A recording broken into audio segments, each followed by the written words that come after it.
الحمدللہ وحدہ والصلاة والسلام علی من لا نبی بعدہ اما بعد فاعوذ باللہ من الشیطان الرجیم بسم اللہ الرحمن الرحیم ما آفاء اللہ علی رسولہ من اہل القرى فللہ وللرسول ولذی القربى والیتامى والمساکین وابن السبیل کی لا یکون دولة بین الاغنیاء منکم وما آتاکم الرسول فخذوه وما نہاکم عنہ فانتہوا واتقوا اللہ ان اللہ شدید العقاب۔ جو اموال غنیمت اللہ نے بستیوں والوں سے اپنے رسول کی طرف لوٹائے ہیں وہ اللہ کے لیے اور رسول صلی اللہ علیہ وسلم کے لیے ہیں، اور قرابت داروں، یتیموں، مسکینوں اور مسافروں کے لیے ہیں، تاکہ یہ اموال تمہارے دولت مندوں کے درمیان ہی دست بدست نہ گردش کرتے رہیں، اور جو کچھ رسول تمہیں عطا فرمائے وہ لے لو، اور جس سے وہ منع کریں اس سے رک جاؤ، اور ڈرو اللہ سے، بے شک اللہ سخت عذاب والا ہے۔ آج ہماری سورہ الحشر کی آیہ مبارکہ نمبر 7 کی تلاوت و ترجمہ کا شرف نصیب ہوا۔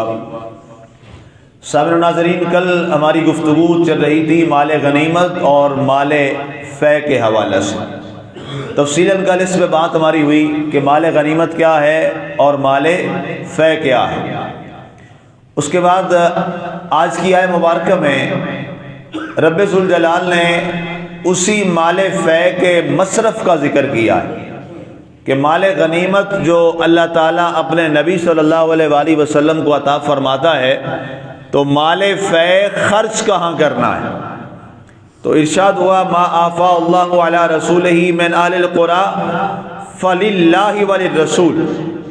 سب سے پہلے فرمایا وہ کس کا حق ہے؟ وہ اللہ کا حق ہے۔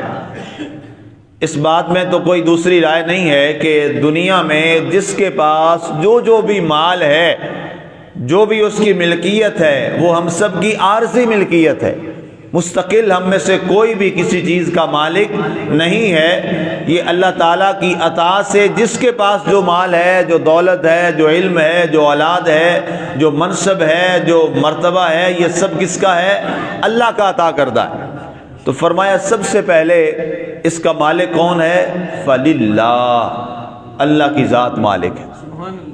اس کے بعد فرمایا مال فے کا مالک وللرسول، اللہ کے رسول صلی اللہ علیہ وآلہ وسلم مال فے کے مالک ہیں۔ تیسری چیز وَلِذِی الْقُرْبَى، اللہ کے نبی صلی اللہ علیہ وسلم کے جو اہل بیت ہیں، جو آپ کے اہل قرابت ہیں، یہ مال اللہ تعالیٰ نے انہیں عطا فرمایا ہے۔ یعنی آپ کی ازواج مطہرات ہیں، آپ کی اولاد پاک ہے، آپ کی ذریت ہے، یہ مال فے جو ہے یہ ان کی ملکیت ہے، اللہ تعالیٰ نے ان کا حصہ مقرر فرمایا ہے۔ والیتامى، ظاہر ہے اس میں سے سرکار جو اپنے اہل قرابت پہ خرچ کریں گے، اپنے لیے خرچ کریں گے، جو باقی بچ جائے گا تو وہ کیا ہے؟ اللہ نے فرمایا پیارے حبیب وہ آپ یتیموں پہ خرچ فرما دیں، وہ آپ مساکین پہ خرچ فرما دیں۔ مسکین کسے کہتے ہیں؟ فقہا نے لکھا ہے کہ مسکین اس شخص کو کہا جاتا ہے کہ جس شخص کے پاس ایک وقت کا کھانا ہو اور دوسرے وقت کا کھانا نہ ہو تو اسے مسکین کہا جاتا ہے، وہ مسکین کہلائے گا۔ تو آپ کو اللہ نے اجازت دی کہ آپ یہ مسکینوں میں تقسیم فرما دیں، وابن السبیل، اور مسافروں میں تقسیم فرما دیں۔ اب مسافر جو ہے اس کو مصارف زکوٰۃ میں بھی قرآن نے بیان کیا ہے۔ یہ پیچھے درس گزر چکا ہے جہاں زکوٰۃ کے مصارف بیان کیے گئے کہ زکوٰۃ کن لوگوں کو دی جا سکتی ہے، تو ان میں ایک مصرف ہے مسافر کا۔ اب یہ بڑا اہم نقطہ ہے کہ مسافر کو زکوٰۃ کیوں دی جا سکتی ہے، اور مسافر بھی وہ شخص کہ جناب جو دولت مند ہو، گھر میں اس کے پاس سب کچھ ہے، مال ہے، زر ہے، اولاد ہے، سواریاں ہیں، سب کچھ ہے، لیکن اب وہ مسافر ہے تو وہ زکوٰۃ لے سکتا ہے۔ کس انداز میں؟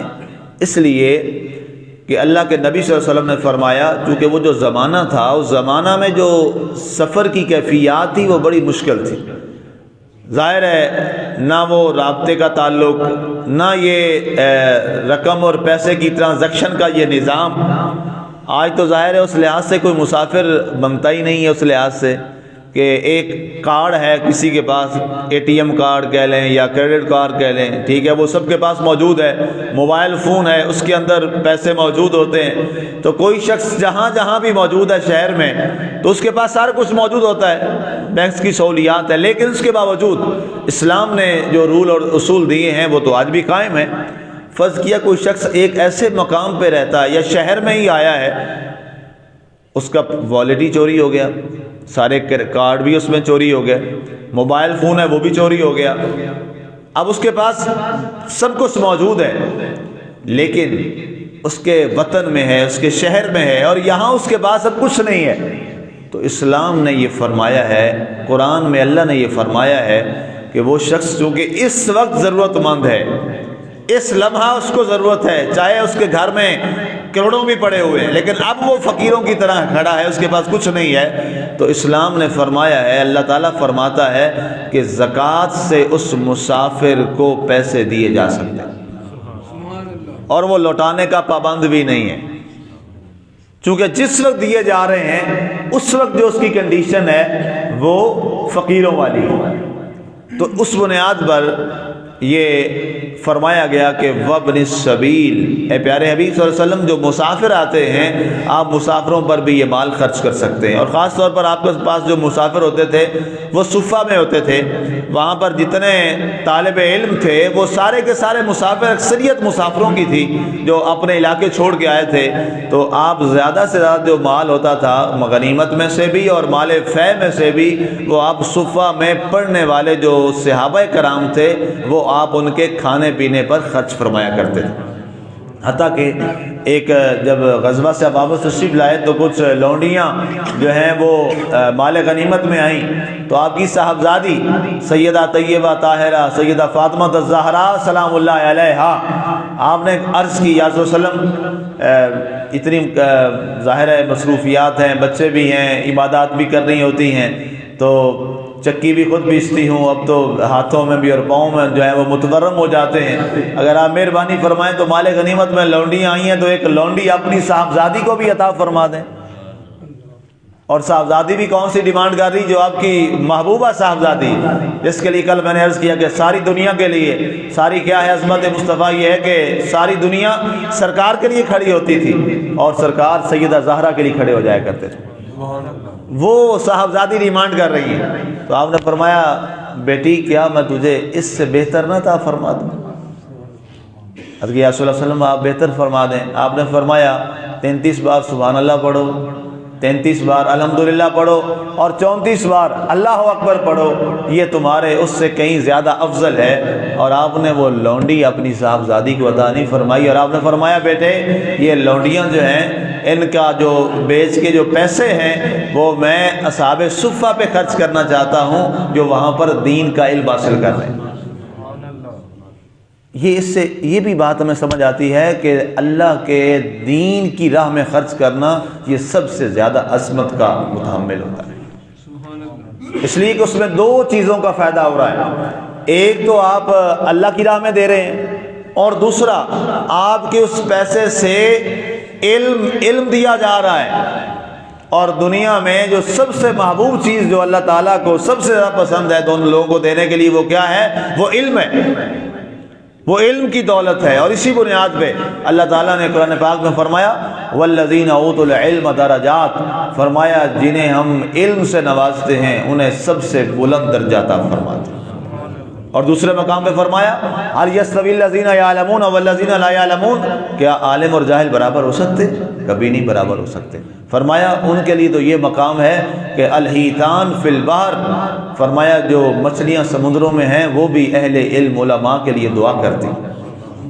تو اس لیے یہاں فرمایا گیا وابن السبیل، مسافر کو بھی آپ مال فے عطا فرما سکتے ہیں، کیلا یکونا دولتم بین الاغنیاء منکم۔ اس کی وجہ کیا ہے؟ اس کی وجہ بھی اللہ نے خود بیان فرمائی ہم اس لیے فرما رہے ہیں تاکہ جو دولت ہے وہ صرف امیر لوگوں میں نہ گردش کرتی رہے، مال و زر جو ہے صرف امراء کے پاس نہ رہے، بلکہ آپ اس کو لوگوں تک، نچلی سطح تک لے کے جائیے۔ اس سے آپ دیکھیے کہ اسلام کا جو معاشی نظام ہے وہ دنیا کے بہترین نظاموں میں سے ایک نظام ہے۔ آج ماہرین معیشت یہ کہتے ہیں کہ جناب دولت کا ارتکاز نہیں ہونا چاہیے، بلکہ دولت جو ہے وہ سرکولیٹ ہونی چاہیے۔ جتنی دولت زیادہ سرکولیٹ ہوگی اتنا زیادہ وہ جو ملک ہے وہ سٹیبل ہوگا اور اوپر جائے گا اکانومی میں۔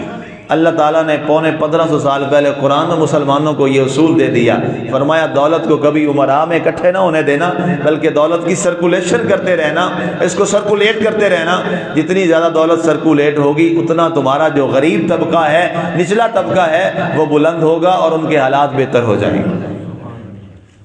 اللہ اکبر۔ وما آتاکم الرسول فخذوہ۔ اب یہ والی جو آیت مبارکہ ہے کہ الفاظ ہے مختصر سے اس آیت کا حصہ ہے، اس کے اندر بہت لمبی اور تفصیلی بات ہے۔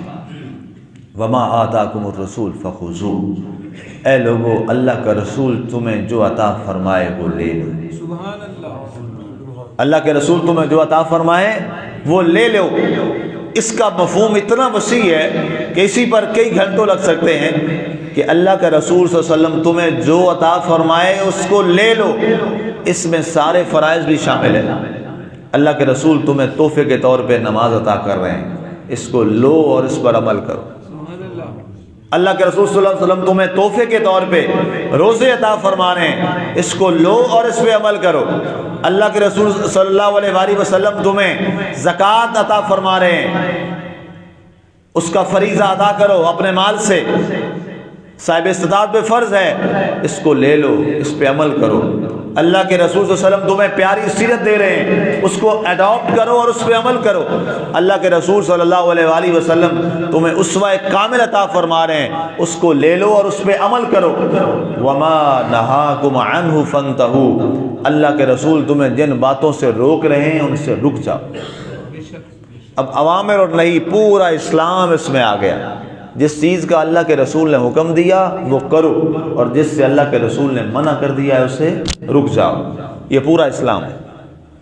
اگر کوئی شخص یہ کہے کہ جناب پورا اسلام ہمیں آدھے منٹ میں سمجھا دیجئے، آدھے منٹ میں، تو اس کا یہ جواب ہے کہ تمہیں اللہ کا رسول جو دے وہ لے لو، جس سے منع کرے اس سے رک جاؤ۔ یہی پورا اسلام ہے، یہی پورا اسلام، پورا اسلام آ گیا کمپلیٹ، اور یہی سب کچھ اس میں ہے۔ صحابہ کرام رضوان اللہ علیہم اجمعین اور تابعین و تبع تابعین، ائمہ مجتہدین، اہل بیت اطہار، انہوں نے کیا کیا؟